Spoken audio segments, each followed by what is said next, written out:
Knowledge പുതിയൊരു വീഡിയോയിലേക്ക് എല്ലാവർക്കും സ്വാഗതം. അപ്പോൾ നമ്മൾ ഇന്ന് ഈ വീഡിയോയില് നമ്മുടെ civil police officer, women police officer, അതുപോലെ തന്നെ IRBയിലൊക്കെ ചോദിക്കുന്ന നമ്മുടെ സ്പെഷ്യൽ ടോപ്പിക്കിന്റെ 8ാമത്തെ ക്ലാസ് ആണ് നിങ്ങൾക്ക് വേണ്ടി ചെയ്യുന്നത്. അപ്പോൾ തീർച്ചയായിട്ടും ക്ലാസ്സുകളെ കുറിച്ചുള്ള അഭിപ്രായങ്ങൾ നിങ്ങൾ കമന്റ്സ് ആയിട്ട് രേഖപ്പെടുത്തും എന്നതിനെ പ്രതീക്ഷിച്ചുകൊണ്ട് നമ്മൾ എന്ത് ചെയ്യുന്നു, 9ാമത്തെ ക്ലാസ്സിലേക്ക് കടക്കുകയാണ്. അപ്പൊ കഴിഞ്ഞ ക്ലാസ്സിൽ നമ്മൾ ഡിസ്കസ് ചെയ്ത് നിർത്തിയ പോർഷൻ എന്ന് പറയുന്നത് 106ാമത്തെ വകുപ്പിനെ കുറിച്ചാണ്. ക്ലാസ്സുകൾ നിങ്ങൾ കൃത്യമായിട്ട് ഫോളോ ചെയ്തില്ല എന്നുണ്ടെങ്കിൽ നിങ്ങൾക്ക് ഈ പറയുന്ന ബാക്കി ക്ലാസ്സുകളൊക്കെ കിട്ടുക അല്ലെങ്കിൽ അന്ന് ഫോളോ അപ്പ് ആയിട്ട് വരിക എന്ന് പറയുന്ന ബുദ്ധിമുട്ടായിരിക്കും. 106 വരെ നമ്മൾ പഠിച്ചു. 106 എന്താണ്? അശ്രദ്ധ മൂലം മരണം സംഭവിക്കുന്നത് അല്ലെങ്കിൽ കോസിംഗ് ഡെത്ത് ബൈ നെഗ്ലിജൻസിനെ കുറിച്ച് പറയുന്നതാണ് സെക്ഷൻ 106 അല്ലെ. അപ്പൊ അതിനകത്ത് പറയുന്ന കാര്യങ്ങളൊക്കെ നമ്മൾ എന്ത് ചെയ്തു, കഴിഞ്ഞ ക്ലാസ്സിൽ ഡിസ്കസ് ചെയ്തിട്ടുണ്ടായിരുന്നു. അതിനുശേഷം നമുക്ക് പഠിക്കാനുള്ള വകുപ്പ് എന്ന് പറയുന്നത് 107ാമത്തെ വകുപ്പാണ്. 106 ഞാൻ പറഞ്ഞു എന്താണ്? അശ്രദ്ധ മൂലം അല്ലെ, അശ്രദ്ധ കാരണം എന്തെങ്കിലും ഒരു മരണം സംഭവിക്കുകയാണെന്നുണ്ടെങ്കിൽ അതെന്താണ്? 106 ആണ്. അപ്പൊ 107 എന്ന് പറഞ്ഞാൽ എന്താണ്? ഒരു കുട്ടിയുടെയോ മാനസികാവസ്ഥ മോശമായ വ്യക്തിയുടെയോ ആത്മഹത്യാ പ്രേരണ. മക്കളെ ശ്രദ്ധിക്കുക, നമുക്ക് ഇനി പഠിക്കാനുള്ള അടുത്ത വകുപ്പ് എന്ന് പറയുന്നത് ആത്മഹത്യാ പ്രേരണയെ കുറിച്ചുള്ള കാര്യമാണ്. എന്താണ് ആത്മഹത്യാ പ്രേരണ? അതിൽ തന്നെ ശ്രദ്ധിക്കാനുള്ള കാര്യം എന്ന് പറയുന്നത് ഒരു കുട്ടിയുടെയോ അല്ലെങ്കിൽ ഒരു മാനസികാവസ്ഥ മോശമായ ഒരു വ്യക്തിയുടെയോ ആത്മഹത്യക്ക് കാരണമാവുകയാണെങ്കിൽ, അതിനൊരു പ്രേരണ നമ്മളാവുകയാണെന്നുണ്ടെങ്കിൽ അതിനെക്കുറിച്ച് പ്രതിപാദിക്കുന്ന വകുപ്പ് ഏതാണെന്ന് ചോദിച്ചാൽ എത്രയാണ്? അത് 107 എന്നുള്ള കാര്യം ഒന്ന് മനസ്സിലാക്കുക. എങ്ങനെയാണ്? ഒരു കുട്ടിയുടെയോ അല്ലെങ്കിൽ മാനസികാവസ്ഥ മോശമായ ഏതെങ്കിലും ഒരു വ്യക്തിയുടെയോ എന്താണ് അവരെ ആത്മഹത്യാ പ്രേരണയ്ക്ക് കാരണമായി അല്ലെങ്കിൽ നമ്മൾ ആത്മഹത്യക്ക് പ്രേരിപ്പിച്ചാൽ അതെന്താണ്? സെക്ഷൻ 107 ആണ്. ഓക്കെ അല്ലേ? അപ്പൊ ഇതിനകത്ത് പറയുന്നത് ഏതെങ്കിലും ഒരു കുട്ടി അല്ലെങ്കിൽ മാനസികാവസ്ഥ ശരിയല്ലാത്ത ഏതെങ്കിലും ഒരു വ്യക്തി അല്ലെങ്കിൽ ഏതെങ്കിലും ഒരു വിഭ്രാന്തിയുള്ള വ്യക്തി അല്ലെങ്കിൽ ലഹരിക്ക് അടിമപ്പെട്ട ഏതെങ്കിലും ഒരു വ്യക്തി. അപ്പൊ ഒരു കാര്യം നിങ്ങൾ നോക്കിയാൽ മനസ്സിലാവും, നമ്മൾ ഈ പറയുന്ന കുട്ടികളുടെ അടുത്തൊക്കെ നമ്മൾ വഴക്ക് പറഞ്ഞിട്ട് പോയി ചാവടാ, നിന്നെ കൊണ്ടൊരു ഉപയോഗമില്ല എന്നൊക്കെ പറഞ്ഞ കുട്ടികൾ എന്ത് ചെയ്യും? ചിലപ്പോ ആത്മഹത്യ ചെയ്യും അല്ലെ. അപ്പൊ അങ്ങനെയുള്ള സിറ്റുവേഷനിലൊക്കെ പോവുകയാണെങ്കിൽ അത് ഏത് വകുപ്പുമായിട്ട് ബന്ധപ്പെടും? അത് ഈ പറയുന്ന 107ാമത്തെ വകുപ്പുമായിട്ട് ബന്ധപ്പെടും. 107ാമത്തെ വകുപ്പ് എന്ന് പറഞ്ഞാൽ എന്താണ്? മാനസികാവസ്ഥ മോശമായ വ്യക്തിയുടെയോ അല്ലെങ്കിൽ ഏതെങ്കിലും ഒരു കുട്ടിയുടെയോ ലഹരിക്ക് അടിമപ്പെട്ട ഏതെങ്കിലും ഒരു വ്യക്തിയുടെയോ അല്ലെങ്കിൽ അങ്ങനെയുള്ള വ്യക്തികൾ എന്ന് പറഞ്ഞാൽ എന്താണ്? അവർക്ക് കറക്റ്റ് ആയിട്ട് ചിന്തിക്കാനും അതുപോലെ തന്നെ എന്താണ് കറക്റ്റ് നമ്മൾ നോർമൽ ആൾക്കാരെ പോലെ ചിന്തിച്ച് കാര്യങ്ങൾ ചെയ്യുന്നതിനുള്ള ശേഷിയില്ലാത്തവരാണ് ഈ പറയുന്ന ലഹരിക്ക് അടിമപ്പെട്ടവരായാലും മാനസികാവസ്ഥ ശരിയല്ലാത്ത ആളായാലും കുട്ടിയായാലും ഒക്കെ അല്ലെ. അപ്പൊ അവരെയൊക്കെ ഈ പറയുന്ന ആത്മഹത്യാ പ്രേരണയ്ക്ക് കാരണമാക്കിക്കൊണ്ട് ആത്മഹത്യ ചെയ്യിപ്പിച്ചാൽ അതെന്താണ്? 107ാമത്തെ വകുപ്പ് പ്രകാരം ശിക്ഷാർഹമാണ് എന്നുള്ള കാര്യം ഒന്ന് മനസ്സിലാക്കുക. അപ്പൊ 108 എന്തായിരിക്കും? ആത്മഹത്യാ പ്രേരണ. ഓക്കെ. അപ്പൊ നമുക്കറിയാം, നമുക്കത് പഠിക്കാനായിട്ട് എങ്ങനെ പഠിച്ചാൽ മതി? നമ്മൾ ഈ പറയുന്ന ആത്മഹത്യയൊക്കെ ചെയ്യുന്ന ആൾക്കാരെ നമ്മൾ എന്തിനാണ് കൊണ്ടുപോകുന്നത്? 108 കൊണ്ടുപോകുന്നത്. 108 എന്ന് പറഞ്ഞാൽ എന്താണ്? ആംബുലൻസ് അല്ലേ. അപ്പോ 108 നമ്മൾ എന്ത് ചെയ്യും? ആത്മഹത്യ ചെയ്ത ആൾക്കാരെ നമ്മൾ എന്ത് ചെയ്യുന്നു? 108 ആംബുലൻസിൽ നമ്മൾ കൊണ്ടുപോകും. ഓക്കെ, അങ്ങനെ പഠിച്ചു വെച്ചാൽ മതി. അപ്പൊ നിങ്ങൾ എന്ത് ചെയ്യത്തില്ല, ഇത് മറക്കത്തില്ല. അപ്പൊ ഇത് ആംബുലൻസ് ആണേ. ഓക്കെ, ഇത് ആംബുലൻസ് ആണ്. അപ്പൊ ആംബുലൻസിൽ നമ്മൾ എന്ത് ചെയ്യും? 108 നമ്മൾ ആത്മഹത്യ ചെയ്ത ആൾക്കാരെ കൊണ്ടുപോകും എന്ന് പഠിച്ചാൽ മതി. ഓക്കെ, അപ്പൊ ആത്മഹത്യാ പ്രേരണയെ കുറിച്ച് പ്രതിപാദിക്കുന്ന വകുപ്പ് ചോദിച്ചാൽ അത് 108 ആണ്. അപ്പൊ ആരെങ്കിലും ആത്മഹത്യ ചെയ്താൽ അത്തരം ആത്മഹത്യക്ക് പ്രേരിപ്പിക്കുന്ന ഏതൊരാളും 10 വർഷം വരെ തടവിന് ശിക്ഷിക്കപ്പെടും, കൂടാതെ പിഴശിക്ഷയ്ക്കും ലഭിക്കുമെന്നാണ് പറയുന്നത് കേട്ടോ. അപ്പൊ എന്താണ്?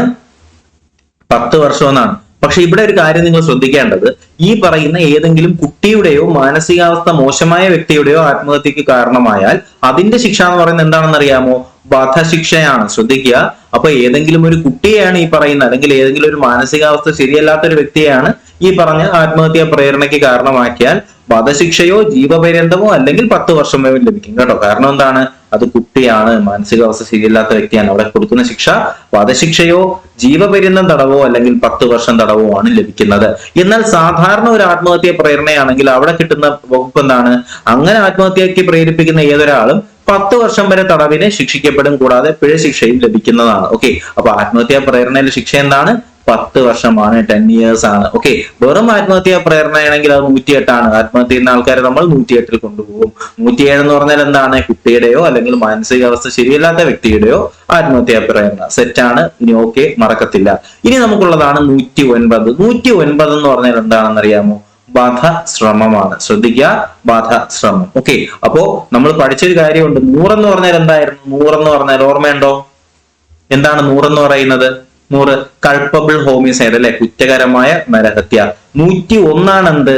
കൊലപാതകം. 101 കൊലപാതകം. എന്താണ് ഞാൻ ഇപ്പൊ പറഞ്ഞെന്നുള്ള കാര്യം നിങ്ങൾക്ക് മനസ്സിലാവും. അപ്പൊ 101 എന്ന് പറഞ്ഞാൽ കൊലപാതകമാണ് അല്ലെ, അല്ലെങ്കിൽ വധിച്ചു. അപ്പൊ വധിക്കാനുള്ള ശ്രമമാണെങ്കിൽ അത് എത്രയാണ്? അത് 109 അല്ലെ. അപ്പൊ കൊലപാതകമാണെങ്കിൽ അത് 100ഉം 101ഉം. എന്നാൽ ഈ പറയുന്ന കൊലപാതക ശ്രമം അല്ലെങ്കിൽ വധശ്രമമാണെങ്കിൽ അത് 109ഉമാണ്. അങ്ങനെ തന്നെ പഠിക്കുക. വധശ്രമത്തെ കുറിച്ച് പ്രതിപാദിക്കുന്ന BNSലെ വകുപ്പ് ചോദിച്ചാൽ അത് 109 ആരെങ്കിലും ഉദ്ദേശത്തെ അല്ലെങ്കിൽ ഏതെങ്കിലും ഉദ്ദേശത്തോടെയോ അറിവോടുകൂടിയോ ഏതെങ്കിലും പ്രവൃത്തി ചെയ്താൽ ആ പ്രവൃത്തിയിലൂടെ മരണത്തിന് കാരണമായാൽ അയാളിൽ കൊലപാതക കുറ്റം ചുമത്തുന്ന സാഹചര്യത്തിൽ 10 വർഷം വരെ ആകുന്ന തടവും പിഴ ശിക്ഷയും ലഭിക്കും. അത്തരമൊരു പ്രവൃത്തിയുടെ സംഭവം വേറൊന്നുമില്ല, വധശ്രമത്തിന് അല്ലെങ്കിൽ ഈ പറയുന്ന കൊലപാതക ശ്രമത്തിന് ആരെങ്കിലും പിടിക്കുകയാണെന്നുണ്ടെങ്കിൽ അറിഞ്ഞുകൊണ്ട് ഒരു കൊലപാതകം ചെയ്യാൻ ശ്രമിക്കുന്നു, അങ്ങനെയുള്ള ഒരു വ്യക്തിയാണെങ്കിൽ എന്താണ് ശിക്ഷ എന്നറിയാമോ? 10 വർഷമാണ്. 10 വർഷം വരെ ആകുന്ന തടവ് ശിക്ഷ ലഭിക്കുന്നതാണ് കേട്ടോ. അപ്പോ കൊലപാതക ശ്രമത്തിന്റെ ശിക്ഷ എന്ന് പറയുന്നത് 10 വർഷമാണ്. എന്നാൽ ഈ പറയുന്ന ശ്രമിച്ചാൽ 10 ലക്ഷം അല്ല 10 വർഷമാണ്. എന്നാൽ ആ ഒരു ശ്രമത്തിലൂടെ എന്തെങ്കിലും പരിക്കേൽപ്പിക്കുകയാണെങ്കിൽ കുറ്റവാളിക്ക് ജീവപര്യന്തം തടവോ 10 വർഷം വരെയുള്ള തടവോ ശിക്ഷയോ ലഭിക്കേണ്ടി വരുമെന്ന് കൂടി പറയുന്നത്. ഓക്കെ, വധശ്രമം വധിക്കാൻ ശ്രമിച്ചതേ ഉള്ളൂ, അങ്ങനെയാണെങ്കിൽ 10 വർഷം. എന്നാൽ വധശ്രമത്തിലൂടെ എന്തെങ്കിലും ഒരു പരിക്ക് പറ്റി, അങ്ങനെയാണെങ്കിൽ ചിലപ്പോൾ ജീവപര്യന്തമോ 10 വർഷമോ ലഭിക്കാം. ഓക്കെ അല്ലേ. അടുത്ത് ഇതിനകത്ത് പറയുന്ന മറ്റൊരു കാര്യം എന്ന് പറയുന്നത്, ഉപവകുപ്പ് പറയുന്നത്, ഇത് പ്രകാരം ചെയ്യുന്ന ഏതൊരു വ്യക്തിയും ജീവപര്യന്തം തടവിന് ശിക്ഷിക്കപ്പെടുമ്പോൾ അയാൾക്ക് മരണം അല്ലെങ്കിൽ ജീവപര്യന്തം തടവ് വരെ നൽകാമെന്നാണ് പറയുന്നത്. എന്ന് വെച്ചാല് അയാളുടെ സ്വാഭാവിക കാലം വരെ വേണമെങ്കിൽ എന്ത് ചെയ്യാം? ജയിലിനകത്തിടാം. എന്ന് വെച്ചാൽ സംഭവം വേറെ ഒന്നുമില്ല, ഈ കൊലപാതകം പോലെ തന്നെ കുറ്റകരമാണെന്ത്? കൊലപാതകത്തിനുള്ള ശ്രമവും കേട്ടോ. അപ്പൊ അവിടെ എന്താണ്, ഞാനിപ്പോ ഒരു വ്യക്തിയെ കൊലപാതകം ചെയ്യുന്നു, ദാറ്റ് മീൻസ് കൊന്നു. ഓക്കെ, എന്ന് വെച്ചാൽ ഞാൻ ഇന്റൻഷനലി ഒരു വ്യക്തിയെ കൊന്നതാണ്. ഈ കൊലപാതക ശ്രമം എന്ന് പറഞ്ഞാൽ എന്താണ്? എനിക്ക് അവനെ കൊല്ലണമെന്നുണ്ട്, പക്ഷെ അവന്റെ എന്തോ ഒരു ഭാഗ്യം കൊണ്ട് അവൻ രക്ഷപ്പെട്ടു അല്ലെ. എന്ന് വെച്ചാൽ അവിടെ അവൻ മരിക്കേണ്ട ഒരു വ്യക്തിയാണ് അല്ലെ. അപ്പോ സംഭവം എന്താണ്? ഞാനും കൊലപാതകം ചെയ്തത് പോലെ തന്നെ കുറ്റക്കാരനാണ്. അപ്പൊ എനിക്ക് കിട്ടേണ്ട ശിക്ഷ എന്ത് തന്നെയാണ്? വധശ്രമം അല്ലെങ്കിൽ വധശിക്ഷ, അല്ലെങ്കിൽ ആജീവനാന്തം ജയിലിൽ കിടക്കുക, അല്ലെങ്കിൽ 10 വർഷം. ആ ഒരു കാര്യമാണെന്ന് മനസ്സിലാക്കുക. അപ്പൊ നമ്മൾ പറഞ്ഞ ഇത്രയേ ഉള്ളൂ. നമ്മുടെ 101 കൊലപാതകം അല്ലെ. 101 കൊലപാതകമാണ്. എന്നാൽ 109 എന്ന് പറഞ്ഞാൽ എന്താണ്? വധശ്രമം, കൊലപാതക ശ്രമമാണ് 109. ഓക്കെ, അപ്പൊ നമ്മൾ പറഞ്ഞു 100 എന്ന് പറഞ്ഞാൽ എന്താണ്? 100 എന്ന് പറഞ്ഞാൽ കുറ്റകരമായ നരഹത്യ. എന്നാൽ 110 എന്ന് പറഞ്ഞാൽ എന്താണെന്ന് അറിയാമോ? കുറ്റകരമായ നരഹത്യ നടത്താനുള്ള ശ്രമം. ഓക്കെ, ഇങ്ങനെ ലിങ്ക് ചെയ്ത് പഠിക്കുക. അപ്പൊ നിങ്ങൾക്ക് പഠിക്കാൻ എളുപ്പമായിരിക്കും കേട്ടോ. അപ്പൊ 100 ഞാൻ പഠിപ്പിച്ചു തന്നു എന്താണ്? കുറ്റകരമായ നരഹത്യ അല്ലെ, അല്ലെങ്കിൽ കൾപ്പബിൾ ഹോമിസൈഡ് എന്ന് പറഞ്ഞു. ഈ കുറ്റകരമായ നരഹത്യ നടത്താനുള്ള ശ്രമമാണെന്ത്? 110 എന്ന് പറഞ്ഞത്. ഓക്കെ, അതാണ് attempt to commit culpable homicide, അല്ലെങ്കിൽ കുറ്റകരമായ നരഹത്യ നടത്താനുള്ള ശ്രമത്തെ കുറിച്ച് പ്രതിപാദിക്കുന്ന BNSലെ വകുപ്പ് ചോദിച്ചാൽ അത് എത്രയാണെന്ന് പറയണം നമ്മള്? അത് 110 ആണെന്നുള്ള കാര്യമാണ് എനിക്ക് കേട്ടോ. അപ്പൊ 110 എന്ന് പറഞ്ഞാൽ എന്താണ്? കുറ്റകരമായ നരഹത്യ നടത്താനുള്ള ശ്രമമാണ് നമ്മൾ 110 പ്രതിപാദിക്കുന്നത്. ഓക്കെ, അപ്പൊ അതിന്റെ ശിക്ഷ എന്ന് പറയുന്നത് എന്താണെന്ന് അറിയാമോ? ഇതിന് ശിക്ഷ എന്ന് പറയുന്നത് 3 വർഷം വരെ ആകുന്ന തടവോ പിഴയോ അല്ലെങ്കിൽ രണ്ടും കൂടിയാണ് കേട്ടോ. 3 വർഷം വരെ ആകുന്ന തടവോ പിഴയോ അല്ലെങ്കിൽ രണ്ടും കൂടിയാണ്. അപ്പൊ ഇത്തരം പ്രവൃത്തിയിൽ ഒരാൾക്ക് പരിക്കേൽക്കുകയാണെന്നുണ്ടെങ്കിൽ നമ്മൾ നേരത്തെ പറഞ്ഞ പോലെ തന്നെ 7 വർഷം വരെ ആകുന്ന തടവോ പിഴയോ അല്ലെങ്കിൽ രണ്ടും കൂടി കിട്ടും. സിമ്പിൾ അല്ലേടാ? ഒന്നും കൂടി ഞാൻ പറഞ്ഞുതരാം. 100 എന്ന് പറഞ്ഞാൽ കൾപ്പബിൾ ഹോമിസൈഡ്, ഞാൻ പഠിപ്പിച്ചതാണ്. 101 എന്ന് പറഞ്ഞാൽ എന്താണ്? കൊലപാതകം അല്ലെങ്കിൽ മർഡർ ആണ്. ഓക്കെ, CH എന്ന് പറഞ്ഞാൽ കൾപ്പബിൾ ഹോമിസൈഡ്, M എന്ന് പറഞ്ഞാൽ മർഡർ ആണ്. അപ്പോ ഈ മർഡർ ചെയ്യാനുള്ള ശ്രമമാണ് എന്തെന്ന് പറയുന്നത്? 109 എന്ന് പറയുന്നത്. ഓക്കെ, 109 എന്ന് പറഞ്ഞാൽ എന്താണ്? വധശ്രമം അല്ലെ. വധശ്രമത്തിന്റെ ശിക്ഷ എന്താണ്? കൊലപാതകത്തിന്റെ അതേ ശിക്ഷയാണല്ലേ. എന്താണ്? ഒന്നിന് ജീവപര്യന്തം കൊടുക്കും, അല്ലെങ്കിൽ വധശിക്ഷ കൊടുക്കും, അല്ലെങ്കിൽ 10 വർഷം കൊടുക്കും. ഇതാണ് ഈ പറയുന്ന കൊലപാതകത്തിന് ശിക്ഷ എന്ന് പറയുന്നത്. എന്നാൽ കൾപ്പബിൾ ഹോമിസൈഡ് കണ്ടല്ലോ 100, ഈ 100 ചെയ്യാൻ ശ്രമിച്ചാലുള്ള വകുപ്പ് ഏതാണ്?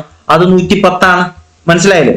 100 എന്ന് പറഞ്ഞാൽ കൾപ്പബിൾ ഹോമിസൈഡ്, 110 എന്ന് പറഞ്ഞാൽ ഈ പറയുന്ന കൾപ്പബിൾ ഹോമിസൈഡ് നടത്താനുള്ള ശ്രമം. എന്ന് വെച്ചാൽ എന്താണ്? കുറ്റകരമായ നരഹത്യ നടത്താനുള്ള ശ്രമം.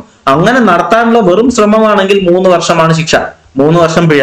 എന്നാൽ ഈ കൾപ്പബിൾ, ഈ കുറ്റകരമായ നരഹത്യ നടത്താനുള്ള ശ്രമത്തിലൂടെ ഒരു പരിക്കേൽപ്പിക്കുകയാണെന്നുണ്ടെങ്കിൽ എന്ത് ചെയ്യും? 7 വർഷം വരെ ആകുന്ന തടവോ പിഴയോ അല്ലെങ്കിൽ രണ്ടും കൂടി കിട്ടുമെന്നാണ് പറയുന്നത്. ഓക്കെ, സിമ്പിൾ അല്ലേടാ? ഓക്കെ അല്ലേ? അപ്പൊ ഇത് വളരെ സിമ്പിൾ ആണ്. ഞാൻ ഈ പറയുന്നത് പോലെ തന്നെ നിങ്ങൾ ഫോളോ ചെയ്താൽ നിങ്ങൾക്ക് പുഷ്പം പോലെ പഠിക്കാൻ പറ്റും. ഓക്കെ, അപ്പൊ നമ്മൾ ഇത്രയും നേരം പറഞ്ഞ കാര്യങ്ങൾ ഞാൻ ഒന്നും കൂടി റിവൈസ് ചെയ്യുന്നു. ഒന്നും പറഞ്ഞില്ല. 107 ഞാൻ പറഞ്ഞു എന്താണ്? ആത്മഹത്യ. 107 നമുക്ക് അറിഞ്ഞുകൂടാ. പോട്ടെ, നിങ്ങളടുത്ത് പരീക്ഷയ്ക്ക് ഇപ്പൊ 107 ചോദിച്ചാൽ നമുക്ക് അറിഞ്ഞുകൂടാ. 107 ഞാൻ മറന്നുപോയല്ലോ സാറേ, ഇതിപ്പോ എന്ത് ചെയ്യും? അപ്പൊ നമ്മൾ അടുത്ത് ആലോചിക്കണം 108. 108 എന്ന് പറഞ്ഞാൽ എന്താണ്? 108 നമുക്കറിയാം. 108 എന്ന് പറഞ്ഞാൽ ആംബുലൻസിൽ കൊണ്ടുപോകുന്ന എങ്ങനെയാണ്? ഈ മരിച്ച ആൾക്കാരെ, പ്രത്യേകിച്ച് ഈ ആത്മഹത്യ ചെയ്ത ആൾക്കാരെയാണ് കൊണ്ടുപോകുന്നത്. അപ്പൊ നമുക്കറിയാം 108 എന്ന് പറഞ്ഞാൽ എന്താണ്? ആത്മഹത്യാ ശ്രമമാണ്, അല്ലെ? ആത്മഹത്യാ പ്രേരണയാണെന്നുള്ള കാര്യം നമുക്കറിയാം. 10 വർഷം തടവാണ്. അപ്പൊ 107 കിട്ടി. അപ്പൊ 107 എന്ന് പറഞ്ഞാൽ എന്തായിരിക്കും? അത് ഒരു കുട്ടിയുടെയോ അല്ലെങ്കിൽ മാനസികാവസ്ഥ മോശമായ വ്യക്തിയുടെ ആത്മഹത്യയാണുള്ള, അല്ലെ, പ്രേരണ. അത് 107. അടുത്തുള്ള 109.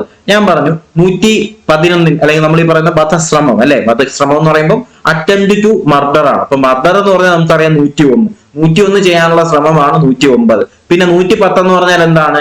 കൾപ്പബിൾ ഹോമിസൈഡ്, കുറ്റകരമായ നരഹത്യ നടത്താനുള്ള ശ്രമം. അപ്പൊ നമുക്കറിയാം കുറ്റകരമായ നരഹത്യ എന്ന് പറഞ്ഞാൽ 100 ആണ്. 100 ചെയ്യാനുള്ള ശ്രമമാണ് 110. അതും എളുപ്പമാണ്. ഇനിയുള്ളതാണ് സംഘടിത കുറ്റകൃത്യം അല്ലെങ്കിൽ ഓർഗനൈസ്ഡ് ക്രൈം എന്ന് പറയുന്നത്. നമുക്കറിയാം ഒരാളിപ്പോ ഇവിടെ നിൽക്കുകയാണ്. ഇതിപ്പോ ഒരാളാണ്. അവന്റെ കൂട്ടത്തിൽ വീണ്ടും ഒരാൾ വന്നു. അങ്ങനെ ആൾക്കാർ കൂടിക്കൂടി വരുമ്പോ എന്ത് ചെയ്യും? അതൊരു സംഘടിത കലാപമായിട്ട് അല്ലെങ്കിൽ സംഘടിത കുറ്റകൃത്യമായിട്ട് മാറാൻ ചാൻസ് ഉണ്ട്, അല്ലെ? അപ്പൊ ഞാൻ പറഞ്ഞ ഇതാണ്. എന്താണ്? ആദ്യം ഒരുത്തം വന്നു, വീണ്ടും അവന്റെ കൂടെ ഒരുത്തം വന്നു, അങ്ങനെ ആള് കൂടിക്കൂടി 3 പേരൊക്കെ. അപ്പൊ ദാറ്റ് മീൻസ് എന്താണ്? അവിടെ 1 അങ്ങനെ 3 പേരായിട്ട് വന്നപ്പോഴത്തേക്കും എന്തായിട്ട് മാറി? അത് ഓർഗനൈസ്ഡ് ക്രൈം ആയിട്ട് മാറി, അല്ലെങ്കിൽ സംഘടിത കുറ്റകൃത്യമായിട്ട് മാറി. പഠിക്കാൻ എളുപ്പമല്ലേടാ? ഞാൻ ഈ പറഞ്ഞ എന്താണ് ഈ 3-1 എന്ന് പറയുന്നത്? സെക്ഷൻ 111 അല്ലെ? സെക്ഷൻ 111 എന്ന് പറഞ്ഞാൽ ഓരോ ആൾക്കാരായിട്ട് ഇങ്ങനെ വന്ന് ഇങ്ങനെ ചേരും. അങ്ങനെ 3 പേരൊക്കെ ആയിട്ട് വന്ന് ചേരുമ്പോഴത്തേക്ക് അവിടെ എന്തുണ്ടാവും? സംഘടിത കുറ്റകൃത്യം ഉണ്ടാവാൻ ചാൻസ് ഉണ്ട്. അപ്പൊ അതാണ് സംഘടിത കുറ്റകൃത്യം. സിമ്പിൾ ആയിട്ട് നമ്മൾ പഠിച്ചില്ലേ, അല്ലെ? ആ നമ്പറിൽ നിന്ന് തന്നെ പഠിച്ചില്ലേ? ആദ്യം ഒരുത്തം വരുന്നു, വീണ്ടും ഒരുത്തം വരുന്നു, അതിന്റെ കൂടെ വീണ്ടും ഒരുത്തം വരുന്നു. അപ്പൊ 3 പേരൊക്കെ ആകുമ്പോഴത്തേക്കും സംഘടിത കുറ്റകൃത്യം ആവാൻ ചാൻസ് ഉണ്ട്. സിമ്പിൾ ആണേ. അപ്പൊ എന്താണ് ഈ സംഘടിത കുറ്റകൃത്യം എന്ന് പറഞ്ഞാല്? സിമ്പിൾ ആണ്, വേറെ ഒന്നുമില്ല. അതിനകത്ത് വേറെ ഒന്നല്ല പറയുന്നത്. ഈ പറയുന്ന ആൾക്കാർ ഒരുമിച്ച് ചേർന്നുകൊണ്ട് എന്തെങ്കിലും തട്ടിക്കൊണ്ടു പോകലോ, കവർച്ചയോ, വാഹനമോഷണമോ, പിടിച്ചുപറിയോ, ഭൂമി കൈയേറ്റമോ, കരാർ കൊലപാതകമോ, സാമ്പത്തിക കുറ്റകൃത്യമോ, മയക്കുമരുന്നിന്റെതോ, സൈബർ കുറ്റകൃത്യമോ, ആയുധങ്ങളോ, നിയമവിരുദ്ധ വസ്തുക്കൾ അല്ലെങ്കിൽ സേവനങ്ങളോ, വേശ്യാവൃത്തിയോ, അല്ലെങ്കിൽ തട്ടിക്കൊണ്ടുപോയിട്ട് മോചനദ്രവ്യത്തിന് വേണ്ടിയുള്ള മനുഷ്യക്കടത്തോ, അങ്ങനെയുള്ള എന്ത് പരിപാടിയാണെങ്കിലും അതെന്താണ്? സംഘടിത കുറ്റകൃത്യമായിട്ടാണ് കണക്കാക്കുന്നത്. മനസ്സിലായില്ലേ? അപ്പോ ഒരുത്തൻ ചെയ്ത അത് സംഘടിത കുറ്റകൃത്യം അല്ല. പക്ഷെ 111 എന്ന് പറഞ്ഞ ആൾക്കാർ ഇങ്ങനെ കൂടി, ആൾക്കാർ ഒരുമിച്ച് ചെയ്യുന്ന ഒരു വലിയ ക്രൈം ആണെന്നുണ്ടെങ്കിൽ അത് കവർച്ചയാവാം, വാഹനമോഷണം, പിടിച്ചുപറി, അങ്ങനെ എന്തോ ആവാം. അതെന്താണ്? സംഘടിത കുറ്റകൃത്യമാണ്. സിമ്പിൾ ആയിട്ട് നമ്മൾ പഠിച്ചില്ലേടാ? അപ്പോൾ സെക്ഷൻ 111 എന്ന് പറഞ്ഞാൽ എന്താണ്? സംഘടിത കുറ്റകൃത്യം. അതിൽ നമുക്ക് യാതൊരു ഡൗട്ടും ഇല്ല. ഇനി നമുക്ക് നോക്കാനുള്ളത് സെക്ഷൻ 112. അപ്പോ നമ്മൾ പറഞ്ഞു സെക്ഷൻ 111 എന്ന് പറഞ്ഞാൽ എന്താണ്? സംഘടിത കുറ്റകൃത്യം. അത് വലിയൊരു കുറ്റകൃത്യമാണ്. അപ്പോ 112 എന്താണ്? ചെറിയ സംഘടിത കുറ്റകൃത്യം. സിമ്പിൾ അല്ലേ? 111 എന്ന് പറഞ്ഞാൽ വലിയ സംഘടിത കുറ്റകൃത്യം. അപ്പൊ അതിന്റെ അടുത്ത നമ്പർ ആയിട്ടുള്ള 112 എന്ന് പറഞ്ഞാൽ എന്താണ്? ചെറിയ സംഘടിത കുറ്റകൃത്യം. ഓക്കെ, എന്ന് പറഞ്ഞ സംഭവം എന്താണ്? ഒരു സംഘടിത കുറ്റകൃത്യം നടത്തുന്ന ഗ്രൂപ്പിലോ സംഘത്തിലോ ഉള്ള ഒരാൾ ഒറ്റയ്ക്കോ കൂട്ടായോ മോഷണം, പിടിച്ചുപറി, വഞ്ചന, അനധികൃത ടിക്കറ്റ് വിൽപ്പന, വാതുവെപ്പ്, ചൂതാട്ടം, പരീക്ഷാ പേപ്പർ വിൽക്കല്, അതുപോലെ തന്നെ അങ്ങനെയുള്ള ചെറിയ ചെറിയ കുറ്റകൃത്യങ്ങളിലോട്ടൊക്കെ ഏർപ്പെട്ടാൽ അതെന്താണ്? എന്തെന്ന് പറയും? പെറ്റി ഓർഗനൈസ്ഡ് ക്രൈം അല്ലെങ്കിൽ ചെറിയ സംഘടിത കുറ്റകൃത്യം എന്ന് പറയും. അപ്പൊ നമ്മൾ പറഞ്ഞു 111 എന്ന് പറഞ്ഞാൽ സംഘടിത കുറ്റകൃത്യം. അപ്പൊ 112 എന്ന് പറഞ്ഞാൽ ചെറിയ സംഘടിത കുറ്റകൃത്യം. സിമ്പിൾ അല്ലേ പഠിക്കാൻ? ഓക്കെ അല്ലേ? ഓക്കെ. അപ്പോ ഈ സംഘടിത കുറ്റകൃത്യത്തിനകത്ത് വരുന്നത് തന്ത്രപരമായ മോഷണം, വാഹനത്തിൽ നിന്നുള്ള മോഷണം, വീട്ടിൽ നിന്നോ ബിസിനസ് പരിസരത്ത് നിന്നുള്ള മോഷണം, കാർഗോ മോഷണം, പിക്ക് പോക്കറ്റിംഗ് എന്ന് വെച്ചാൽ പോക്കറ്റ് അടി, അതുപോലെ തന്നെ എന്താണ് അങ്ങനെയുള്ള ATM മോഷണം, കടകളിൽ നിന്നുള്ള മോഷണം, ഇതൊക്കെ എന്താണ്? ചെറിയ സംഘടിത കുറ്റകൃത്യമായിട്ടാണ് കണക്കാക്കുന്നത്. ഓക്കെ, അപ്പൊ ഇതിൽ പറയുന്നത് ചെറിയ സംഘടിത കുറ്റകൃത്യങ്ങൾ ചെയ്യുന്ന ഏതൊരാളും എന്താണ് 7 വർഷം വരെ നീളാവുന്ന ശിക്ഷയും പിഴയ്ക്കും ലഭ്യമാകുന്നതാണെന്ന് പറയുന്നത്. ഓക്കെ, അപ്പൊ 1 വർഷത്തിൽ കുറയാത്തതും 7 വർഷം വരെ ആകുന്നതുമായിട്ടുള്ള തടവിന് ശിക്ഷിക്കപ്പെടുന്നത് ഈ പറയുന്ന ചെറിയ സംഘടിത കുറ്റകൃത്യം ചെയ്യുന്ന ഓരോ വ്യക്തി. ഓക്കെ, അപ്പൊ ആ ഒരു കാര്യം നിങ്ങൾ മനസ്സിലാക്കുക. പക്ഷെ ഈ പറയുന്ന വലിയ സംഘടിത കുറ്റകൃത്യത്തിന് ശിക്ഷ പറയുന്നില്ല കേട്ടോ. എന്ന് വെച്ചാല് ശിക്ഷ ഇല്ല എന്നല്ല അതിന്റെ അർത്ഥം. അത് ശിക്ഷയുടെ അല്ലെങ്കിൽ കുറ്റകൃത്യത്തിന്റെ ഇന്റൻസിറ്റി അനുസരിച്ച് നമ്മൾ എന്ത് ചെയ്യും? അവിടെ ശിക്ഷ കൊടുക്കുന്നതായിരിക്കും. 111 നമുക്കറിയാം സംഘടിത കുറ്റകൃത്യം, 112 നമുക്കറിയാം ചെറിയ സംഘടിത കുറ്റകൃത്യം. അടുത്ത നമുക്ക് ഒരു തലവേദനയായിട്ടുള്ള ഒരു കേസാണ് 113. 113 വളരെ വളരെ ഇമ്പോർട്ടന്റ് ആണ്. വളരെ വെരി വെരി ഇമ്പോർട്ടന്റ് ക്വസ്റ്റ്യൻ ആണ് 113 എന്ന് പറയുന്നത്. വെരി വെരി ഇമ്പോർട്ടന്റ് ക്വസ്റ്റ്യൻ ആണ്. എന്താണ് 113 എന്ന് പറഞ്ഞാൽ? തീവ്രവാദ പ്രവർത്തനം. എന്താണ് മക്കളെ? തീവ്രവാദ പ്രവർത്തനം. പരീക്ഷയ്ക്ക് ഇതിൽ നിന്ന് ചോദ്യം വന്നിരിക്കും. ഷുവർ ആണ്, ഷുവർ ഷോട്ട് ആണ്, പഠിച്ചു വെച്ചേക്കുക. അപ്പോ തീവ്രവാദ പ്രവർത്തനത്തെ കുറിച്ച് പ്രതിപാദിക്കുന്ന BNS വകുപ്പ് ചോദിച്ചാൽ അത് 113 113 ആണ്. 111 നമുക്കറിയാം സംഘടിത കുറ്റകൃത്യം, 112 അറിയാം ചെറിയ സംഘടിത കുറ്റകൃത്യം, 113 നമുക്കറിയാം എന്താണ് തീവ്രവാദ പ്രവർത്തനം അല്ലെങ്കിൽ ടെററിസ്റ്റ് ആക്ട് എന്ന് പറയുന്നു. ഓക്കെ അല്ലേ? അപ്പൊ എന്താണ് ഈ തീവ്രവാദ പ്രവർത്തനം എന്ന് പറഞ്ഞാല് ഇന്ത്യയുടെ ഐക്യം, അഖണ്ഡത, പരമാധികാരം, സുരക്ഷ, സാമ്പത്തിക സുരക്ഷ എന്നിവയെ ഭീഷണിപ്പെടുത്തുക എന്ന ഉദ്ദേശത്തോടെയോ അല്ലെങ്കിൽ ഭീഷണിപ്പെടുത്താൻ സാധ്യതയുള്ളതോ ആയിട്ടുള്ള ഏതെങ്കിലും പ്രവൃത്തി ചെയ്യുകയോ ഇന്ത്യയിലോ വിദേശത്തോ ഉള്ള ജനങ്ങളെ ഏതെങ്കിലും വിഭാഗത്തേക്കോ അല്ലെങ്കിൽ ഭീകരതയിലേക്ക് നയിക്കുകയോ ഭീകരത സൃഷ്ടിക്കുകയോ ചെയ്യുക എന്ന ഉദ്ദേശത്തോടെ ചെയ്യുന്ന ഏതൊരു പ്രവൃത്തിയും എന്താണ് ഈ പറയുന്ന ഭീകരവാദ പ്രവർത്തനം അല്ലെങ്കിൽ തീവ്രവാദ പ്രവർത്തനവുമായി ബന്ധപ്പെട്ടിരിക്കുന്നു. ഓക്കെ, ഇതിനകത്ത് നിങ്ങളൊരു കാര്യം ഇപ്പൊ ശ്രദ്ധിക്കുക, ഇതിനകത്ത് സബ് ക്ലോസുകൾ വരുന്നുണ്ട്. ഓക്കെ, സബ് ക്ലോസുകൾ ഈ 113 വരുന്നുണ്ട് കേട്ടോ. പക്ഷെ സിലബസിൽ ഇതിന്റെ സബ് ക്ലോസുകൾ പറയുന്നില്ല. പക്ഷെ സബ് ക്ലോസുകൾ നമുക്ക് പല റാങ്ക് ഫയലുകളിലും കാണാൻ കഴിയുന്നുണ്ട്. പക്ഷേ ഈ പറയുന്ന സബ് ക്ലോസുകൾ നിങ്ങൾ ഇപ്പൊ പഠിച്ചു വെച്ചെന്ന് പറഞ്ഞുകൊണ്ട് നിങ്ങൾക്ക് പരീക്ഷയ്ക്ക് യാതൊരു ഉപയോഗം വരത്തില്ല. കാരണം നിങ്ങളത് ഉറപ്പായും മറന്നു. അതുകൊണ്ട് നിങ്ങൾക്ക് പരീക്ഷയ്ക്ക് മുമ്പായിട്ട് റിവിഷൻ ക്ലാസ്, നമ്മുടെ ലൈവ് റിവിഷൻ ക്ലാസ്സുകളിൽ നമ്മൾ എന്ത് ചെയ്യും, ഇതിന്റെ സബ് ക്ലോസുകൾ നമ്മൾ ഡിസ്കസ് ചെയ്യും. ഓക്കെ, ഇപ്പോഴേ സബ് ക്ലോസ് എന്ന് പറയുമ്പോൾ 113 113 1A, അതുപോലെ തന്നെ സബ് ക്ലോസ് 113 1B, അതുപോലെ തന്നെ സബ് ക്ലോസ് 113 1C, അങ്ങനെ നമുക്ക് പഠിക്കാനുണ്ട്. അങ്ങനെ നമുക്ക് ഏകദേശം 6-7 എണ്ണം നമുക്ക് ഇതിനകത്ത് ശ്രദ്ധിക്കാം.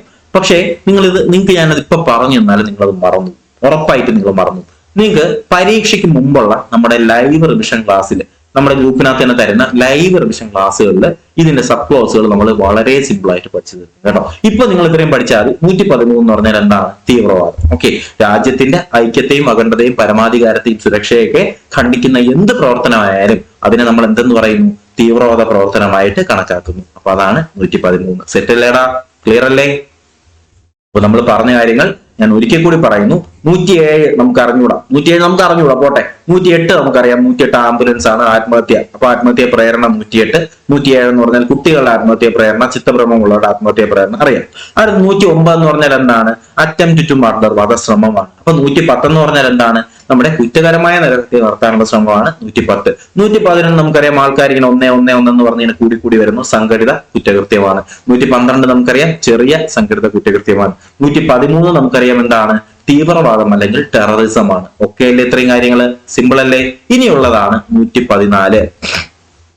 114 മുതൽ വളരെ ഇമ്പോർട്ടന്റ് ആയിട്ടുള്ള കാര്യമാണ്. നമ്മളിത് പഴയ IPCയിലൊക്കെ പഠിച്ച കാര്യങ്ങൾ തന്നെയാണ്, വലിയ വ്യത്യാസമൊന്നും വന്നിട്ടില്ല. അപ്പൊ ഇത് സെക്ഷൻ വ്യത്യാസം വന്നിട്ടുണ്ടെന്നേ ഉള്ളൂ. അപ്പൊ 114 എന്ന് പറഞ്ഞാൽ ഹർട്ട് അല്ലെങ്കിൽ ദേഹോപദ്രവം. എന്താണ് ദേഹോപദ്രവം എന്ന് പറഞ്ഞാൽ ഒരു വ്യക്തിക്ക് ശാരീരികമായ വേദനയോ രോഗമോ ദൗർബല്യമോ ബലഹീനതയോ ഉളവാക്കുന്ന ഏതൊരു വ്യക്തിയും ദേഹോപദ്രവം ഏൽപ്പിക്കുന്നതായി കണക്കാക്കുന്നു. ഓക്കെ, സിമ്പിൾ ആയിട്ട് ഞങ്ങൾ ഒരു എക്സാമ്പിളിലൂടെ പറഞ്ഞുതരാം. അപ്പൊ 114 തൊട്ട് നിങ്ങൾ ഇങ്ങനെ പഠിച്ചു പോകും കേട്ടോ. അപ്പൊ നമുക്കറിയാം 113 എന്ന് പറഞ്ഞാൽ എന്താണ്, തീവ്രവാദം അല്ലെ? അപ്പൊ തീവ്രവാദികൾ ഒരുത്തനെ പിടിച്ചു കഴിഞ്ഞാൽ അവൻ സ്വാഭാവികമായിട്ട് അടുത്ത് എന്തായിരിക്കും ചെയ്യുന്നത്, 114 ആയിരിക്കും അല്ലെ? അവൻ എന്ത് ചെയ്യും, ആൾക്കാരെ ദേഹോപദ്രവം ചെയ്യൂലേ? അങ്ങനെ പഠിച്ചാൽ മതി. 113 നമുക്കറിയാം തീവ്രവാദം എന്നറിയാം. 111 സംഘടിത കുറ്റകൃത്യമാണെന്നറിയാം. 112 ചെറിയ സംഘടിത കുറ്റകൃത്യമാണെന്നറിയാം. അപ്പൊ 113 എന്താണ്, തീവ്രവാദമാണെന്നറിയാം. 114 എന്ന് പറഞ്ഞാൽ തീവ്രവാദികൾ എന്ത് ചെയ്യും, ദേഹോപദ്രവം ചെയ്യും. ദേഹോപദ്രവം എന്ന് പറഞ്ഞാൽ എന്താണ്, ഞാനിപ്പോ എന്ത് ചെയ്യുന്നു, ഒരു തന്നെ തല നോക്കി ഒരൊറ്റ അടിയും കൊടുക്കുകയാണ്. ഓക്കെ, ഒരൊറ്റ അടി, ഒന്ന് നോക്കി പട്ടകയെന്നൊരു അടിയും കൊടുക്കും. സംഭവം എന്താണ്, അവന് ശാരീരികമായ വേദന ഉണ്ടായി, അവനൊരു ബലഹീനത ഉണ്ടായി, അപ്പോ അവന് ഒരു ചെറിയൊരു ദേഹോപദ്രവം ഉണ്ടായി. അപ്പൊ അതിന് നമ്മൾ പറയുന്ന പേരാണ് ദേഹോപദ്രവം അല്ലെങ്കിൽ ഹേർട്ട് എന്ന് പറഞ്ഞത്. ഓക്കെ, അപ്പോ 114 എന്ന് പറഞ്ഞാൽ എന്താണ്, ദേഹോപദ്രവം അല്ലെങ്കിൽ ഹേർട്ട് ആണ്. നമ്മൾ ഇനി അത് മറക്കത്തില്ല. എന്നാൽ എന്താണ് 115 എന്ന് പറഞ്ഞാൽ എന്താണ്, സ്വമേധയാ ദേഹോപദ്രവം ഏൽപ്പിക്കുന്നത്. പലർക്കും തെറ്റിപ്പോകുന്ന ഒരു കാര്യമാണ്. 114 എന്ന് പറഞ്ഞാൽ എന്താണ്, ദേഹോപദ്രവം. 115 എന്ന് പറഞ്ഞാൽ സ്വമേധയാ. സ്വമേധയാ എന്ന് പറഞ്ഞാൽ ഞാൻ ഒരു കത്തി എടുത്തിട്ട് എന്നെ തന്നെ കുത്തുന്നതാണോ സ്വമേധയാ എന്ന് പറഞ്ഞാൽ? അല്ല. അവിടെയാണ് നമ്മൾ ശ്രദ്ധിക്കേണ്ടത്. ഏതെങ്കിലും കൃത്യം ചെയ്യുന്നത് വഴി ഏതെങ്കിലും ആൾക്ക് ദേഹോപദ്രവം ഏൽപ്പിക്കണമെന്ന ഉദ്ദേശത്തോടുകൂടി ഏൽപ്പിക്കാൻ ഇടയുണ്ടെന്ന് അറിഞ്ഞുകൊണ്ട് ഒരു കൃത്യം ചെയ്താൽ അതിനെ നമ്മൾ സ്വമേധയാ ദേഹോപദ്രവം ഏൽപ്പിക്കുന്നതായി പറയാം. ഓക്കെ, എന്ന് വെച്ചാൽ സിമ്പിൾ ആയിട്ട് ഞാൻ പറഞ്ഞുതരാം. ഞാൻ ആദ്യം എന്താണ് ചെയ്തത്, നമ്മൾ 4-5 കൂട്ടുകാരന്മാർ അവിടെ നിൽക്കുന്നു, ഞാൻ അവന്റെ തലയിൽ ഒരൊറ്റ അടി കൊടുക്കുന്നു. അപ്പൊ അതാണ് ദേഹോപദ്രവം. എന്ന് വെച്ചാൽ എന്താണ്, കൊടുത്തു, ഒരു അടിയും കൊടുത്ത് അവന് ദേഹോപദ്രവം ഉണ്ടാക്കി. എന്നാൽ 115 എന്ന് പറഞ്ഞാൽ സ്വമേധയാ ദേഹോപദ്രവം എന്ന് പറഞ്ഞാൽ അവൻ എന്ത് ചെയ്യണം? അവന് ദേഹോപദ്രവം ഏൽപ്പിക്കണം. അപ്പൊ എന്റെ കൂട്ടുകാരൻ, എന്റെ കൂടെ നടക്കുന്ന ഒരുത്തന് നല്ല പോലെ ഒരു അടി എനിക്ക് കൊടുക്കണമെന്ന് എന്റെ മനസ്സിൽ ഞാൻ ഉറപ്പിച്ചു വെച്ചിട്ട് കുറെ നാളായി. അവൻ ഇങ്ങനെ കിടന്ന് കറങ്ങാണ്, എന്നെ ഇങ്ങനെ ശല്യം ചെയ്തുകൊണ്ടിരിക്കുകയാണ്. അപ്പൊ എന്തായാലും ഒരു അടി കൊടുത്തേ പറ്റുള്ളൂ എന്റെ മനസ്സിൽ ഇങ്ങനെ ഞാൻ ഉറപ്പിച്ചു വെച്ചിട്ട് കുറെ കാലം. അവസരം വന്നപ്പോ ഞാൻ ഒറ്റ അടി അങ്ങ് കൊടുത്തു. അതിനെ പറയുന്ന പേരാണ് സ്വമേധയാ ദേഹോപദ്രവം. അപ്പൊ എന്താണ്, എന്റെ മനസ്സിൽ അവന് 2 കൊടുക്കണമെന്നുണ്ട്. അങ്ങനെ ഉറപ്പിച്ചുകൊണ്ട് ഞാനൊരു കാര്യം ചെയ്താൽ അതെന്തായിട്ട് മാറി? സ്വമേധയാ ദേഹോപദ്രവമായിട്ട് മാറി. സിമ്പിൾ അല്ലേടാ? ചുമ്മാ പോയ ഒരുത്തന്നെ ഒരു അടി കൊടുത്തു എന്ന് പറഞ്ഞാൽ അത് ദേഹോപദ്രവമാണ്, ഹേർട്ടാണ്. അവൻ എനിക്ക് അടിക്കണമെന്നുള്ള പ്ലാൻ ഒന്നും ഇല്ലായിരുന്നു, പക്ഷെ അപ്പോ ഒരു അടി കൊടുത്തു, ദേഹോപദ്രവം. എന്നാൽ അവന് 2 കൊടുക്കണമെന്ന് ഒരാഴ്ച കൊണ്ട് എന്റെ മനസ്സ് കിടക്കുകയാണ്. അങ്ങനെ ചിന്തിച്ചിരുന്ന് അവസരം കിട്ടിയപ്പോ പട്ടേന്ന് ഒരെണ്ണം കൊടുത്തു. അതെന്തായി സംഭവം? സ്വമേധയാ ദേഹോപദ്രവമായിട്ട് മാറി. എന്നാൽ 116 എന്ന് പറഞ്ഞാൽ സ്വമേധയാ കഠിനമായ ദേഹോപദ്രവം. എന്താണ് കഠിനമായ ദേഹോപദ്രവം? കഠിനമായ ദേഹോപദ്രവം എന്ന് പറഞ്ഞാൽ എന്താണെന്ന് അറിയാമോ? അതിനകത്ത് കുറച്ച് കണ്ടീഷൻസ് പറയുന്നുണ്ട്. ഇത് നമ്മുടെ പ്രീവിയസ് ക്വസ്റ്റ്യൻ ആണ് കേട്ടോ, പ്രീവിയസ് ക്വസ്റ്റ്യൻ ആണ്. ഓക്കെ, കഠിനമായ ദേഹോപദ്രവം എന്ന് പറഞ്ഞാൽ പുരുഷത്വം ഇല്ലാതാക്കുക, എന്ന് വെച്ചാൽ ജനനേന്ദ്രിയത്തിന് എന്ത് ചെയ്യുക? ഭംഗം വരുത്തുക. അതുപോലെ തന്നെ കണ്ണിൽ ഏതെങ്കിലും ഒന്നിന്റെ കാഴ്ച എന്നേക്കുമായി ഇല്ലാതാക്കുക. ചെവികൾ എന്തെങ്കിലും, അല്ലെങ്കിൽ ചെവി എന്ത് ചെയ്യുക? അടിച്ചു പൊട്ടിക്കുക. അതുപോലെ തന്നെ അവയവമോ സന്ധിയോ അല്ലെങ്കിൽ എന്ത് ചെയ്യുക? എന്നേക്കുമായി നശിപ്പിക്കുക. തലയോ മുഖമോ എന്നേക്കുമായി വിരൂപമാക്കുക. എല്ലിനും പല്ലിനും സ്ഥാനം തെറ്റിക്കുക. അപ്പൊ എല്ലും പല്ലിനടിച്ച് തെറിപ്പിച്ചാലും അത് 116-നകത്താണ് വരുന്നത്. എല്ലടിച്ചു പിടിച്ചാലും 116-നകത്താണ് വരുന്നത്. ജീവൻ അപകടം ഉളവാക്കുന്ന, ഇതാണ് നമുക്ക് പ്രീവിയസ് ആയിട്ട് ചോദിച്ച സാധനം. ജീവൻ അപകടം ഉളവാക്കുന്ന അല്ലെങ്കിൽ ഉപദ്രവം ഏറ്റവൻ 15 ദിവസം തീവ്രമായ ശാരീരിക വേദന അനുഭവിച്ചാൽ. എത്ര ദിവസമാണ്? 15 ദിവസം. ഈ 15 ദിവസം നമ്മുടെ എക്സാമിന് മാറ്റി തന്നിട്ടുണ്ടായിരുന്നു. 15-ന് പകരം 20 എന്ന് കൊടുത്തിട്ടുണ്ടായിരുന്നു സ്റ്റേറ്റ്മെന്റിൽ. 20 തെറ്റായിരുന്നു, 15 നമുക്ക് അവിടെ വേണ്ടത്. ഓക്കെ, അപ്പൊ ഞാൻ പറഞ്ഞു 116 എന്ന് പറഞ്ഞാൽ എന്താണെന്ന് ഏകദേശം നിങ്ങൾക്ക് മനസ്സിലായി കാണും. അപ്പൊ നമ്മൾ ആദ്യം പറഞ്ഞ 2 എക്സാമ്പിൾ നിങ്ങൾക്ക് ഓർമ്മയുണ്ടല്ലോ. അടുത്ത 3-ാമത്തെ എക്സാമ്പിൾ, കഠിനമായ ദേഹോദരത്തിന്റെ എക്സാമ്പിൾ. എന്റെ കൂടെ നടക്കുന്ന ഒരുത്തൻ എന്നെ അനാവശ്യമായിട്ട് എന്ത് ചെയ്യുന്നു? ഞാൻ ടോർച്ചർ ചെയ്യുന്നു. ഒരൊറ്റ അടി ഞാൻ കൊടുക്കുന്നു, അവന്റെ എന്ത് ചെയ്യുന്നു? പല്ല് പൊട്ടുന്നു. 2 അടി കൊടുക്കുന്നു. 1-ാമത്തെ അടി ഇങ്ങനെ കാരണം പൊട്ടിയൊരു അടി കൊടുക്കുന്നു, ചെവി പൊട്ടുന്നു. 2-ാമത്തെ അടി ഞാൻ എന്ത് ചെയ്യുന്നു? ഒറ്റ അടി കാരണം നോക്കി കൊടുക്കുന്നു, അവൻ എന്ത് ചെയ്യുന്നു? പല്ലിളവും. അങ്ങനെ ചെയ്താൽ അവിടെ എന്താണ് സംഭവിക്കുന്നത്? ചെവികൾ അല്ലെങ്കിൽ ചെവികൾ, 2 ചെവിയിലെ ഏതെങ്കിലും ഒരു ചെവിയുടെ ശ്രവണശേഷി എന്ത് ചെയ്യുന്നു? നശിക്കുന്നു. അവന്റെ പല്ലിന് എന്ത് ചെയ്യുന്നു?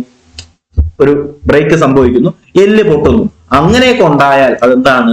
116-ആണ്. 3-ന്റെയും വ്യത്യാസം നിങ്ങൾക്ക് മനസ്സിലായില്ലേ? 114-ഉം 115-ഉം 116-ന്റെയും വ്യത്യാസം മനസ്സിലായില്ലേ? 114 എന്ന് പറഞ്ഞാൽ എന്താണ്? ദേഹോപദ്രവം. 115 എന്ന് പറഞ്ഞാൽ എന്താണ്? സ്വമേധയാ ദേഹോപദ്രവം. അടി കൊടുക്കണം എന്ന് വിചാരിച്ചുകൊണ്ട് കൊടുക്കുകയാണ് 115. 116 എന്ന് പറഞ്ഞാൽ എന്താണ്? അങ്ങനെ അടിക്കുന്ന വഴി അവന്റെ എല്ലിനോ പല്ലിനോ മൂക്കിനോ കണ്ണിനോ ചെവിക്കോ എന്തെങ്കിലും സന്ധിക്കോ പുരുഷത്വം ഇല്ലാതാക്കി അങ്ങനെ എന്തെങ്കിലുമൊക്കെ സംഭവിച്ചാൽ അത് 116 മാറും. ഓക്കെ അല്ലേ? ആ ഒരു കാര്യം നിങ്ങൾക്ക് ക്ലിയർ ആണ്. 114, 115, 116 ഒക്കെയാണ്. ഇനിയുള്ളത് 117.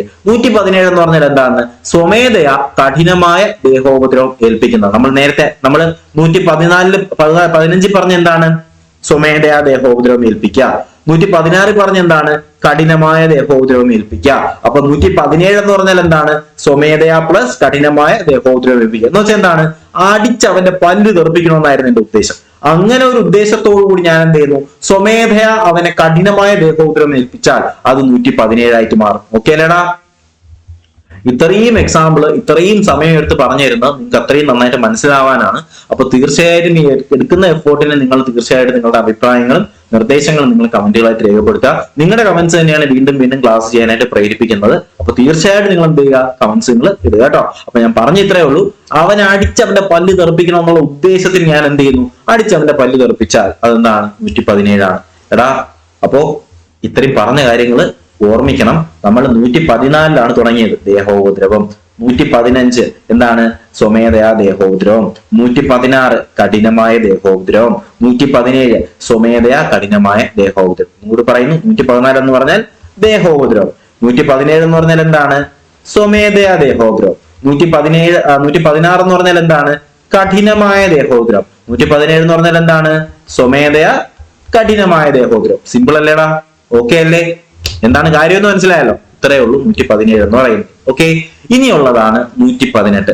ഈ 118 എന്ന് പറഞ്ഞാൽ നമ്മുടെ ആക്ഷൻ ഹീറോ ബിജുവില് നമ്മുടെ ബിജു പോലോസ് പറയുന്ന ഒരു സീൻ ഓർമ്മയുണ്ടല്ലോ. എന്താണ്? നിനക്ക് എത്ര വർഷത്തെ സർവീസ് ഉണ്ട് എന്ന് ചോദിച്ചിട്ട് പറയുന്ന ഡയലോഗ് ഉണ്ടല്ലോ. എന്താണ്? കുട്ടിയെ മറ്റേ പട്ടിയെ വിട്ട് കടുപ്പിക്കുന്ന ഒരു സീനില്ലേ, സാംസൺ തരംഗന്റെ വീട്ടില് കുട്ടി കയറാൻ നേരത്ത് കുട്ടിയെ എന്ത് ചെയ്യും സാംസൺ തരംഗൻ പട്ടിയെ വിട്ട് കടുപ്പിക്കും അല്ലെ.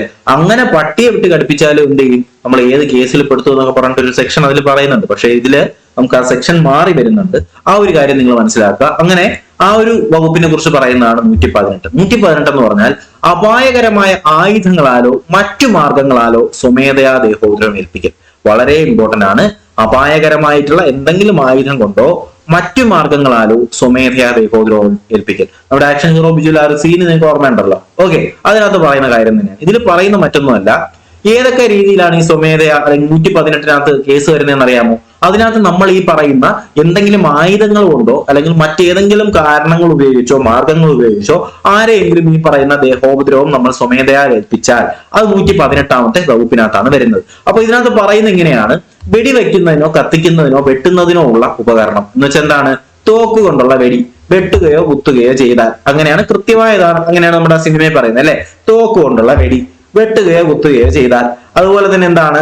ആക്രമണത്തിനുള്ള ആയുധമായി ഉപയോഗിച്ച് മരണം സംഭവിക്കാനുള്ള ഏതെങ്കിലും ഉപകരണം കൊണ്ടോ തീ കൊണ്ടോ ചൂട് പിടിപ്പിച്ച ഏതെങ്കിലും പദാർത്ഥങ്ങൾ കൊണ്ടോ എന്ന് വെച്ചാൽ എന്താണ്? തീ കൊണ്ടുള്ള പൊള്ളൽ. വിഷം കൊണ്ടോ എന്ന് വെച്ചാൽ എന്താണ്? ഈ വിഷം എന്ത് ചെയ്താൽ വിഷമോ അല്ലെങ്കിൽ ക്ഷാര പദാർത്ഥങ്ങളോ കൊണ്ടോ ഉള്ള മുറിവ്, അല്ലെങ്കിൽ സ്ഫോടക പദാർത്ഥം കൊണ്ടുള്ള ഏതെങ്കിലും ശരീരത്തിന് ഹാനികരമായിട്ടുള്ള രീതിയിലുള്ള മുറിവ്, അല്ലെങ്കിൽ എന്താണ്? ഏതെങ്കിലും ശരീരത്തിന് ഹാനികരമായിട്ടുള്ള എന്തെങ്കിലും സാധനങ്ങൾ വിഴുങ്ങാൻ കൊടുക്കുകയോ രക്തത്തിൽ കലർത്തുകയോ ചെയ്താൽ, അതോ ഏതെങ്കിലും ജന്തുവിനെ കൊണ്ടോ സ്വമേധയാ ദേഹോപദ്രവം ഏൽപ്പിച്ചാൽ, ഏതെങ്കിലും ജന്തുവിനെ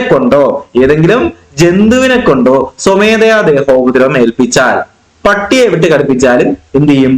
ഈ വകുപ്പിനകത്ത് പെടും. നമ്മൾ അവനെ അടപടലം കൂട്ടും. ഇതേ ഡയലോഗാണ് നമ്മുടെ നിവിൻ പോളി പറയുന്നത് അല്ലെ. അപ്പൊ എന്താണ് 118 എന്നുള്ള കാര്യം സിമ്പിൾ ആയിട്ട് മനസ്സിലായില്ലേ? 118 എന്ന് പറഞ്ഞാൽ ആക്ഷൻ ഹീറോ ബിജു ആണ്. അങ്ങനെ പഠിച്ചാൽ മതി. 118 എന്ന് പറഞ്ഞാൽ എന്താണ്? ആക്ഷൻ ഹീറോ ബിജു അല്ലെ. ആക്ഷൻ ഹീറോ ബിജുവിന്റെ കേസാണ് 118 പറയുന്നത്.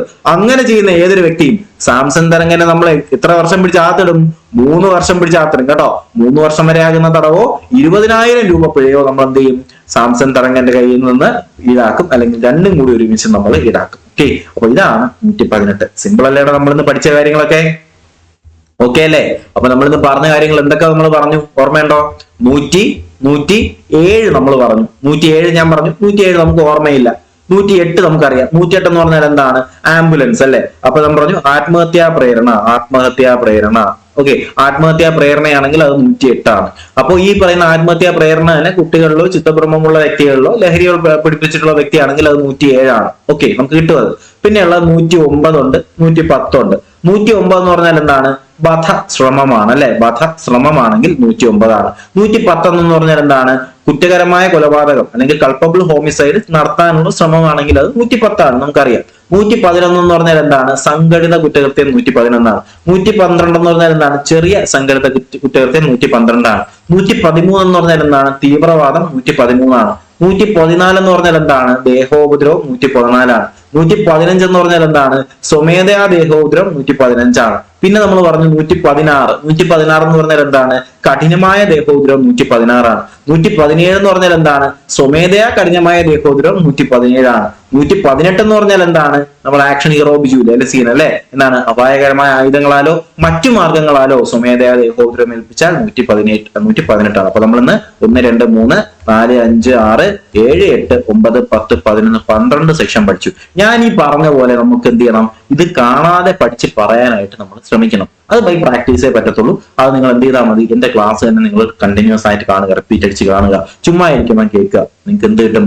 ഇതേ രീതിയിൽ പഠിച്ച് മുന്നേറാനായിട്ട് കഴിയും. നല്ല രീതിയിൽ പഠിക്കാൻ കഴിയട്ടെ, നല്ല രീതിയിൽ തന്നെ കാര്യങ്ങൾ മാർക്ക് ചെയ്യാനായിട്ട് കഴിയട്ടെ, നല്ല മാർക്ക് ലഭിക്കാനായിട്ട് ദൈവം നിങ്ങളെ അനുഗ്രഹിക്കട്ടെ. വീഡിയോ ഇഷ്ടമായെങ്കിൽ ഒന്ന് ലൈക്ക് ചെയ്തേക്കുക, ചാനൽ സബ്സ്ക്രൈബ് ചെയ്തേക്കുക, നിങ്ങളുടെ കൂട്ടുകാരിലേക്ക് കൂടി വീഡിയോ ഒന്ന് അല്ലെങ്കിൽ നമ്മുടെ ചാനൽ ഒന്ന് ഷെയർ ചെയ്തെത്തിച്ചു കൊടുക്കുക. നമ്മുടെ ബാച്ചിലേക്ക് ജോയിൻ ചെയ്യാത്ത ആരെങ്കിലും ഉണ്ടെങ്കിൽ ബാച്ചിൽ ജോയിൻ ചെയ്യാൻ കൂടി മറക്കരുത്. ഡീറ്റെയിൽസ് നിങ്ങൾക്ക് അറിയാലോ, താഴെ സ്ക്രോൾ ചെയ്യുന്ന നമ്പറിൽ വാട്സാപ്പിൽ ഒരു മെസ്സേജ് ഇട്ടാൽ മതി.